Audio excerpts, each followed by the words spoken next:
This is a holocron. Now, if you don't know what holocrons are, they're basically super secret Jedi floppy disks that were used to store highly sensitive information, like covert messages, training secrets, lore dumps, you get the idea. Now, this particular holocron comes from the game Star Wars Jedi Fallen Order, and inside it contains the names and locations of hundreds of Force-sensitive children scattered across the galaxy. Finding this little MacGuffin is the plot of the whole game. It's also the game's biggest issue, but I'll get to that in a moment. Now, Fallen Order takes place about 5 years after Revenge of the Sith, so 14 years before the Battle of Yavin and nearly 50 years before the Dark Times, before the Ray?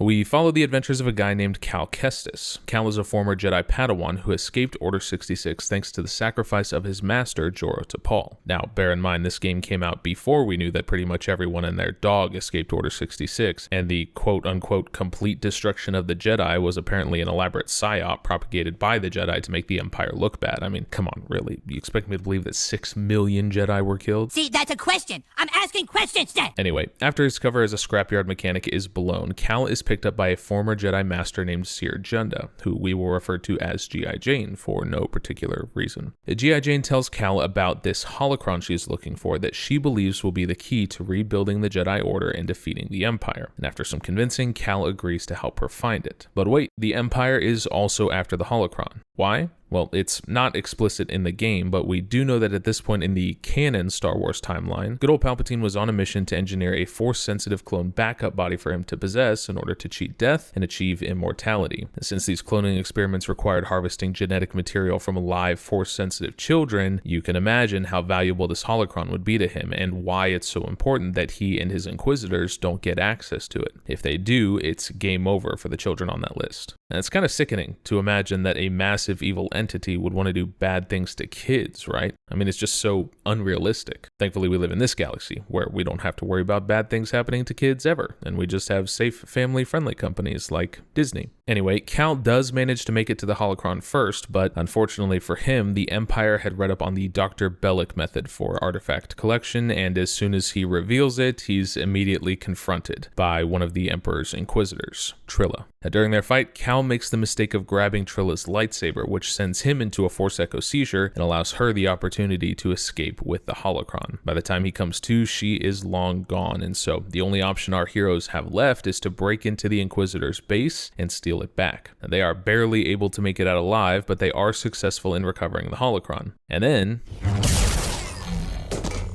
that's it. He destroys it. Now, at first glance, this may just seem sort of anticlimactic. I mean, if I were Cal and I stole something from Darth freaking Vader and lived to tell about it, first of all, I would immediately buy a Powerball ticket because holy Sith, talk about luck of the Irish. But second of all, I'd actually do something with it. Anything. I certainly wouldn't have gone through all that effort just to play Fruit Ninja with it. Do people remember Fruit Ninja? Anyway, Cal destroying the holocron at this point in the story is kind of a huge problem because he isn't the only one who's had access to it. The Empire had access first for a significant amount of time. I mean, aside from the fact that we have no idea how long Cal was actually unconscious for, Trilla would also have had hours and hours, if not days, in hyperspace flying from Bogano, where the holocron was found, all the way back to the Inquisitor's base on Nur, which is on the other side of the galaxy. And sure, Trilla might have just sat it on a shelf and forgotten about it until Cal stole it back, but she also might have opened it as soon as she got back to her ship. And if so, she definitely could have transmitted that list out to the other Inquisitors, or hell, even to Coruscant. And with the lives of those kids on the line, you would think that as soon as Cal recovered the holocron and escaped the Inquisitor's base, his immediate response, the response of a Jedi Knight, should be to use the holocron to track down as many of the kids as possible, just in case the Empire did access the list before he stole it back. I mean, whether he ends up recruiting them to rebuild the Jedi Order or not, Cal is the one who led Trilla to the holocron. He's the only reason she had access to it, so he's directly responsible for the danger that the kids are now in. Of course, those kids are only in danger if the Empire has the ability to open the holocron, but do they actually have that ability? Well, the answer is yes. Maybe. I wasn't actually able to nail down the exact rules for who can and cannot open a holocron during my research for this video. There's a lot of contradictory information out there. For example, there's an arc in the Clone Wars where Cad Bane is hired by Palpatine to steal a very similar holocron to the one that's in Fallen Order. But while the Fallen Order holocron just needs the Force to open it, the Clone Wars holocron needs something called a memory crystal, which acts as sort of a multi-factor authentication before you can access the information. Fallen Orders don't need that at all, they just need the Force to open it. But which side of the Force? Jedi or Sith? Well, again, it's not super clear. Near the beginning of the game, when G.I. Jane is explaining to Cal and Grease what a holocron is, she says that they're only accessible to Jedi. But then when she finds out that Trilla stole the holocron, she says, the lives of every child on that list are at stake. Well, why would they be at stake if Trilla can't open it? And then later at the Inquisitor's base, she tells Vader, I won't let you take those children. Well, that implies that if Vader got the holocron, he'd be able to open it. But if she believes that only Jedi can open it, then why would that be a concern of hers? Now, Trilla herself seems pretty confident that she can access the information, since she tells Cal that his pride has cost you the lives of all the Force-sensitive children on that list. And then there's that whole storyline in Rebels, where Ezra, a Jedi Padawan, opens a Sith holocron with no issues. It just opens for him. Now, the defense that I was given when I brought up this point was that he was only able to open the Sith holocron because he had been dabbling in the dark side of the Force. But if you can just dabble in the dark side of the Force and open a Sith holocron, doesn't that mean you could just dabble in the light side of the Force and open a Jedi holocron? Could Trilla just think happy thoughts and have the holocron pop open for her? But what about Ahsoka? She left the Jedi Order but didn't become a Sith. Can she open any holocron she wants, or can she open none of them?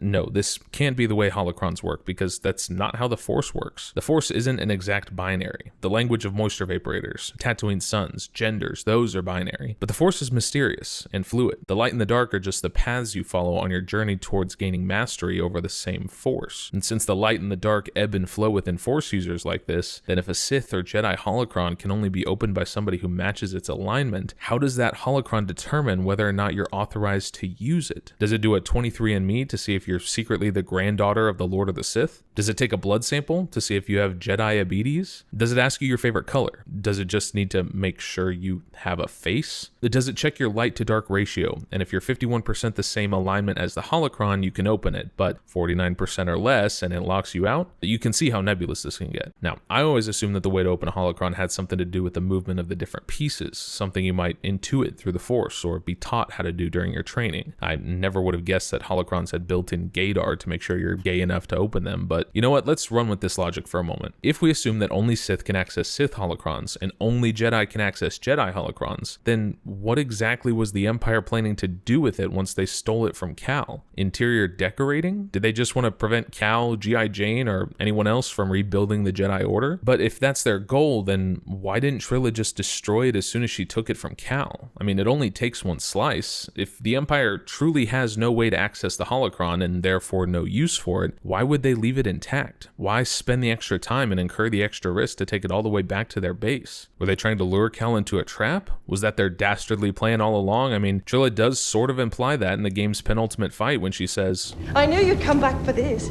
Maybe they wanted to capture him in order to coerce him into opening the holocron, kind of like what Cad Bane did with Anakin in that Clone Wars arc. But if that were the case, then why not just capture him and the holocron at the same time? I mean, look at him. He's literally helpless. What's the point of leaving with the supposedly unreadable Bayou holocron when your red-headed Rosetta Stone is right there, totally incapacitated by all the bad vibes emanating from Trilla's murder stick? Just pick him up. If your whole plan hinges on him opening it for you, why leave him there? Why spend all that time flying across the galaxy back to your base, crossing your fingers, hoping that he'd be bold enough to break into the Fortress Inquisitorius instead of just capturing him on Bogano and bringing him there yourself? I mean, what would happen to your plan if he drowned trying to break into your base, or if one of the stormtroopers got a lucky shot and killed him before he could open it for you? Well, what if your whole plan backfires and he manages to escape with the holocron? I imagine the Emperor wouldn't be too happy about that. Also, if they need Cal to open the holocron, why the hell are they trying to kill him all the time? Wouldn't him lying dead in the bottom of some ravine be counterproductive to their needs? And you might think, well, maybe they have another Jedi locked up at their fortress and they'll force him to open it for them. Yeah, maybe, except no. G.I. Jane confirms during the break-in that there are no other Jedi survivors at the base. This means that if you need a Jedi to open it for you, Cal is your best and really only option, and you just left him there. Speaking of the Emperor, it just occurred to me that what Trilla should have done is take the holocron straight to Imperial Center on Coruscant. It's a significantly shorter trip than Nur, literally less than half the distance, and she could just hand the holocron to the Emperor himself. And by the way, the Emperor would absolutely be able to open the holocron without even a moment's hesitation. I mean, he inherited an entire library of holocrons from the Jedi Order. If you really think that the friggin' Senate himself hasn't found a way to access any of that information. On top of that, if Trilla had taken the holocron to Coruscant, there is no way Cal and G.I. Jane are making it in and out of the Imperial Palace undetected, no matter how big of an officer's coat they find. Anyway, whether you believe that they can open the holocron with their Sith powers or not, the only logical conclusion is that the Empire has to have some way of opening the holocron without Cal. This is especially true if your only context for the holocrons comes from this game, which it very well might, considering that holocrons are not featured in any of the mainline films and only make brief appearances in increasingly obscure and questionably canon side content. In fact, I would be willing to bet that for the majority of the people who played this game, this was their first time even hearing about holocrons. And so the only information they know about holocrons is what's given by the game. And all the game gives us is that somehow the Empire will be able to access the list and find the children if they get the holocron. Now, is it possible that they didn't extract the list from the holocron before Cal stole it back?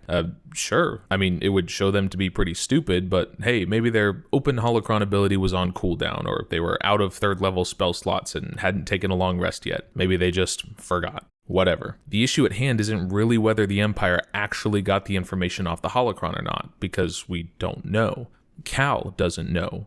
That's the issue. It's the fact that Cal assumes, based on absolutely nothing, that they didn't open it and destroys it without even verifying that the kids are safe first. So then, why did he do it? Well, Cal has a vision right before he finds the holocron that shows what might come to pass if he uses the holocron to recruit and train the younglings. And it ends with all the younglings being captured or killed and Cal himself becoming an Inquisitor. I bring this up because although he never claims that this vision was a factor in his decision to destroy the holocron, nor does he even mention the vision to anyone, not even to G.I. Jane, who would probably have a few thoughts about it given her experience, everyone I saw talking about this online seemed to think that this vision somehow justifies his decision to destroy the holocron. Spoiler alert, it doesn't. And the vision itself is actually a really well executed and impactful scene in the game, and it's definitely thought-provoking, but by no means does it justify Cal's decision to destroy the holocron. That's not how visions work. Visions don't tell you the future. They tell you a future, one of many possible futures. It's not definitive. The future is difficult to see and always in motion. Premonitions are often warped by the fears, preconceptions, and insecurities held by the person having the vision, and attempting to move away from a future you don't like is no guarantee that it won't still come to pass. Actually, looking at the track record of the Star Wars films, anyone who does take an action to prevent a bad vision from coming true inadvertently causes it to happen, or worse. Luke does it in Episode 5, Anakin does it in Episode 3, and whether you like it or not, Cal destroying the holocron without seeking out the kids first to make sure they're safe, that they're alright, is him giving in to that same fear. And listen, I get it. He's in a tough spot. Don't get me wrong. I empathize with his fears. I empathize with all three of these guys' fears. But having empathy for someone's bad situation does not automatically justify their bad actions, despite what you may have been told. There are consequences to giving into fear. How do I know? Luke giving into fear results in the loss of his hand and the burden of a truth he wasn't ready for. Anakin giving into fear not only caused the death of his wife, but also the death of the Old Republic. And for our redheaded step Jedi here, if the Empire was able to extract the data from the holocron before he stole it back, and those kids were used to create the Emperor's clones, then the consequences of Cal giving into his fear are monumental. Not only would he be responsible for the death of the children on that list, but if we're to believe that Snoke was a result of those cloning experiments, as stupid as that is, then that means that Cal would also be partly responsible for the creation of Snoke. Which means the rise of the First Order, the destruction of the entire Hosnian system, trillions and trillions of people dead, including apparently the entire New Republic government, and of course the most horrific result of these cloning experiments, Rey. Now, let's imagine a different ending to this game. Imagine we get a clear answer on whether the Empire can or cannot open the Holocron. Imagine that the answer is yes, they can, because that's the position that the game supports the most. Imagine then that Cal gets to the fortress and confronts Trilla, but she tells them that they already have the locations of the younglings, and he's too late. Cal still manages to escape with the Holocron, but instead of feeling victorious, the crew is devastated. They come to the conclusion that because of this failure, they now have no choice but to use the Holocron, not to rebuild the Jedi Order, but to save as many of the children on the list before the Empire gets to them. There are so many ways to handle this concept. Instead, the game ends sort of awkwardly, with a strange, their fates are up to the will of the Force sentiment, and we the players are left with a feeling that's not only anticlimactic, but the sense that these people who are meant to be our heroes are either just stupid or worse, cowards who have given into fear of unknown futures, and in doing so may have allowed the Empire the opportunity to experiment on, torture, and murder a bunch of babies, which made way for the return of Space Hitler. What a fun adventure. I want you to look in to see how much a little Chinese baby would cost. That's a really big decision. I know. Maybe you should wait. Just do it, okay? Roy's sister looked into it, and the application alone costs $1,000. Well, find out if there's a cheaper, less expensive baby out there, okay? Buzz, your girlfriend. Woof. That motherfucker back there is not real. The fate of the Jedi Order lies in your hands. You're trying to kidnap what I've rightfully stolen. Perhaps an arrangement can be reached? We both have our pride, but yours has cost you the lives of all the Force-sensitive children on that list, as well as your own. Andrea's the office bitch. You'll get used to her.